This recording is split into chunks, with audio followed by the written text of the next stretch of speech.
मूल ज्ञान क्या है?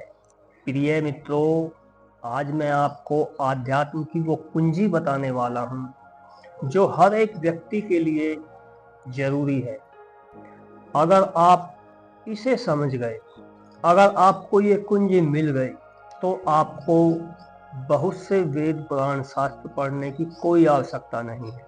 आपको सिर्फ ये एक वीडियो देखने से संपूर्ण अस्तित्व का ज्ञान हो जाएगा।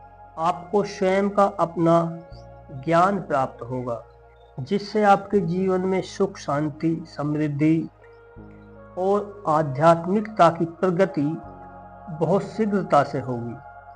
क्योंकि जब आपको आध्यात्म का वो ज्ञान होगा, अपने स्वयं के अस्तित्व का और ब्रह्मांड के अस्तित्व का, तो आप शीघ्रता से आध्यात्म में प्रगति कर सकते हैं।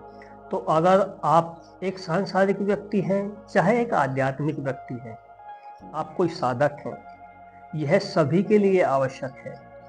अगर आप मूल ज्ञान प्राप्त कर लेते हैं, तो चाहे फिर आप कोई भी क्रियाकांड ना करें, लेकिन अगर आपने मूल ज्ञान को ग्रहण कर लिया और उसको जान लिया, उसे अपना लिया, तो आपकी सफलता को कोई नहीं रोक सकता। आपके जीवन में सुख, शांति, समृद्धि आने से कोई नहीं रोक सकता। ये एक आध्यात्म की अचूक कुंजी है। ये ऐसी कुंजी है जो आपको परमात्मा से जोड़ती है, जो आपको अस्तित्व से जोड़ती है। तुम्हारा इस अस्तित्व में क्या संबंध है, तुम्हारा इस अस्तित्व में क्या स्थान है।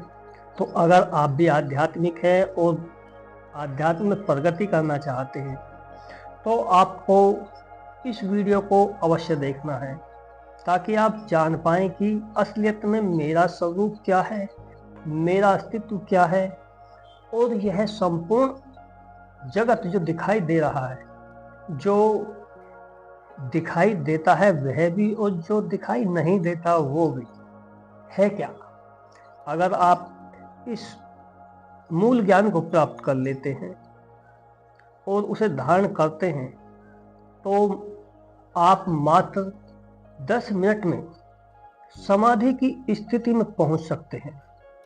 आपका चित्त जो वर्षों साधना से समाधि में नहीं पहुंचा, वो मात्र 10 मिनट में आपके चित्त की अवस्था, समाधि की अवस्था हो सकती है।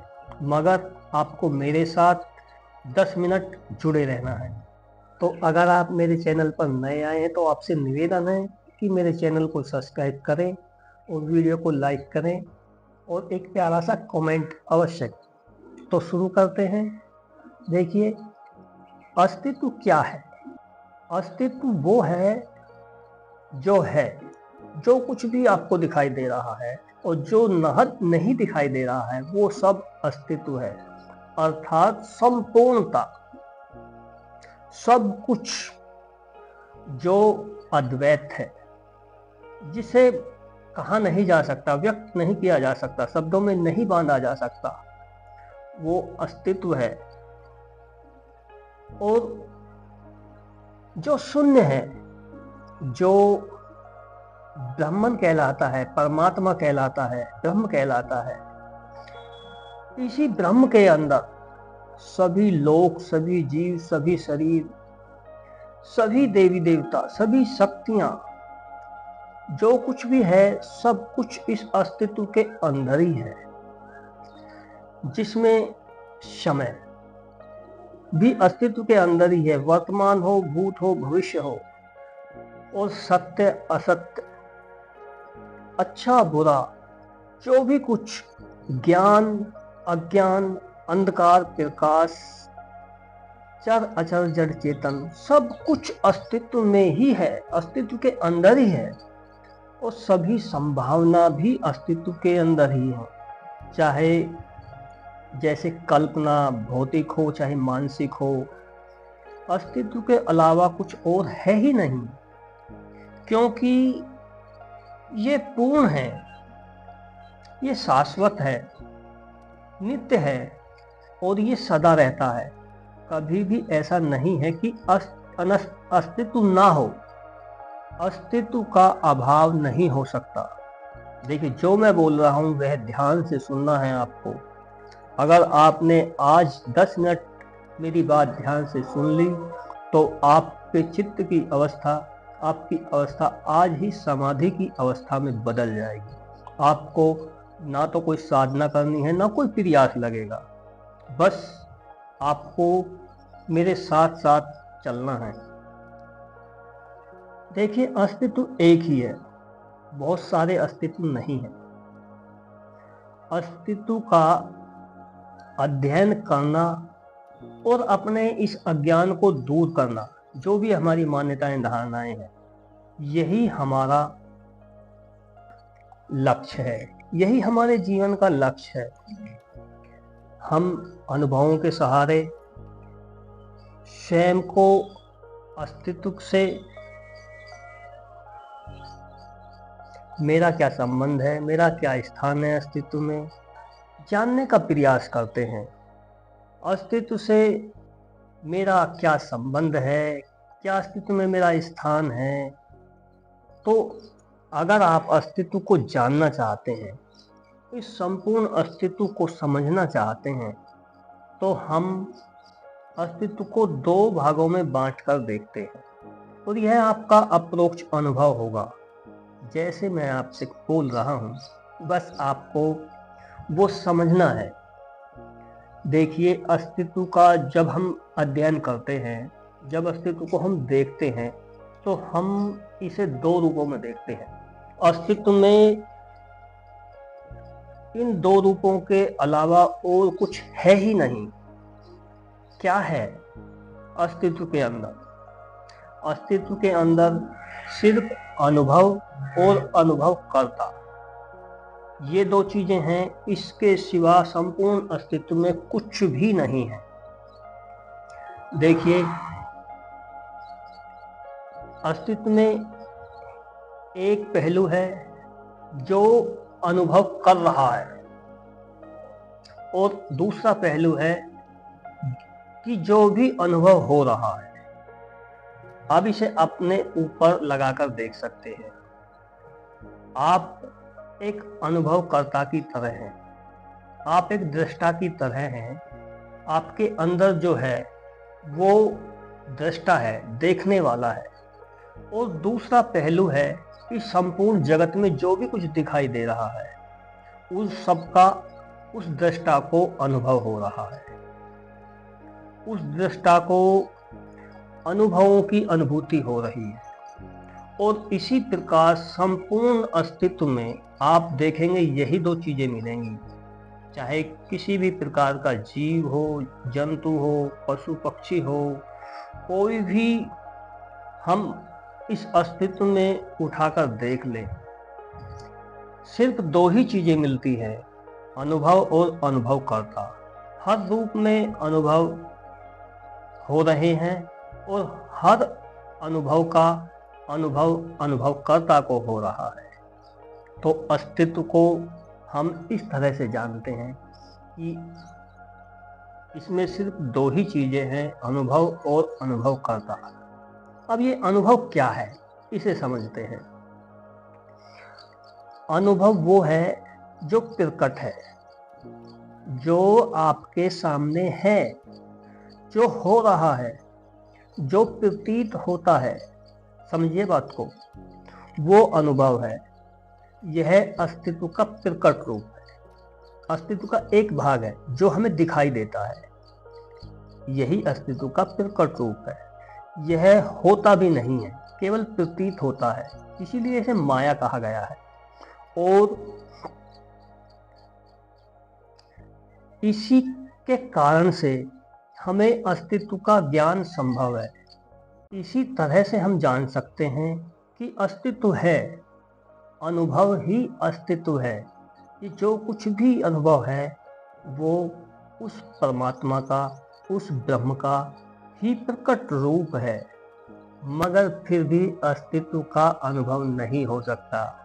ये अस्तित्व का जो प्रकट रूप है उसे हम माया कहते हैं। उसे हम मिथ्या, भ्रम ऐसे नामों से पुकारते हैं। मगर अब हम समझते हैं अस्तित्व का वो भाग जो अप्रकट है, जो दिखाई नहीं देता, मगर आप होकर उसे जान सकते हैं। बुद्धि से परे जाके और स्वयं को की स्थिति को वहां पर रखकर आप अनुभवकर्ता को महसूस कर सकते हैं, उसका ज्ञान प्राप्त कर सकते हैं, अस्तित्व के उस भाग को समझ सकते हैं। तो आइए समझते हैं अनुभवकर्ता क्या है। जिसको अनुभव हो रहे हैं वो अनुभव करता है। अनुभवकर्ता को कोई अनुभव नहीं कर सकता। जिसको अनुभव हो रहे हैं आप उसे अनुभव नहीं करोगे। अभी आप अपने ऊपर एक्सपीरियंस करके देख सकते हैं, प्रत्यक्ष प्रमाण प्राप्त करके देख सकते हैं कि क्या आपको जो अनुभव कर रहा है उसका अनुभव हो रहा है। नहीं, अनुभवकर्ता को ही इन सभी चीज़ों का, जैसे मैं बोल रहा हूँ, इन शब्दों का सुनना, इन शब्दों को समझना, यह सब अनुभवकर्ता को ही ज्ञान हो रहा है, अनुभवकर्ता को ही अनुभव हो रहा है।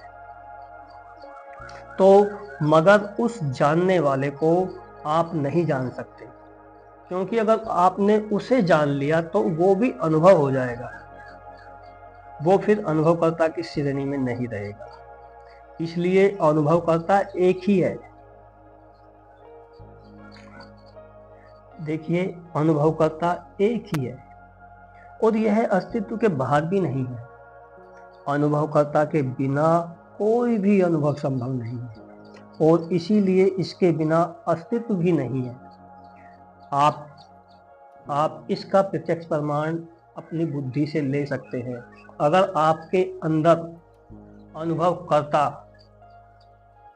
का विलीन हो जाना, अपने आपके अंदर जो अनुभव करने वाला है अगर वह नहीं रहे तो क्या आपको किसी प्रकार का अनुभव हो सकता है?